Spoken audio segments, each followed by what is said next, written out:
the best point of entry? Is it HR people, like to get you into making some change in an organization? That's a really great question. I'm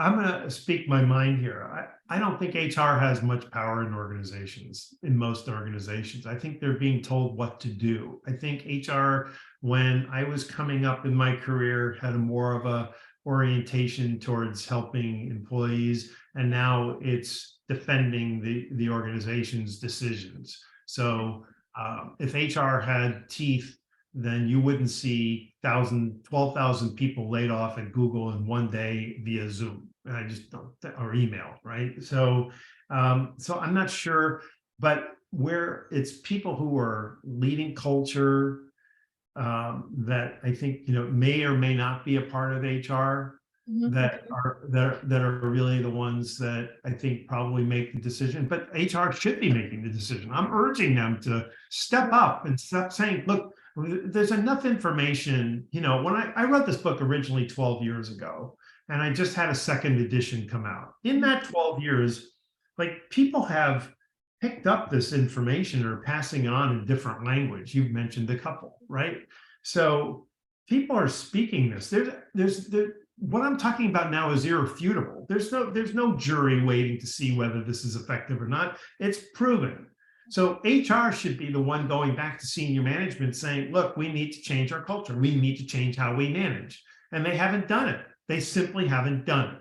And so we know it because of all the resignations. We know it because engagement has actually declined all over the world in the last 7 years. Why? Why would it go down at a time when people need so much more support?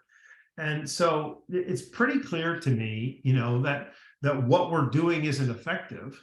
And I think HR people need to say, I need a place at the table that has as much power as everybody else. My voice needs to be heard. Yeah. And if they were to do that, then they'd be bringing me in, But I'll tell you one last story. What generally happens, my speaking agent has told me this, and it happened at Amazon, to kind of give you a real life example. Yeah.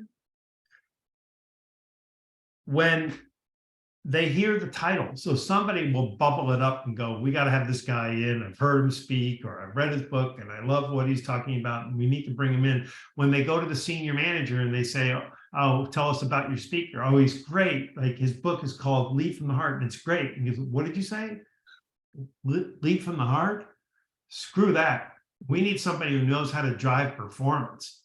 And so I get killed at the last minute. It's happened many, many times. They just go, you know what? He's going to come on stage and he's going to sing Kumbaya, and this is going to backfire on us. And so even though they've been talking about me, excited about me, thrilled about me, at the last minute, they go, bring in the safe guy, bring in the pablum, right? And so it tells me that, that they don't really trust it. And what I'm here to tell you is that it drives greater performance at every level, at every metric that you could possibly want. You just have to believe it, And so I'd like to see HR do more of it.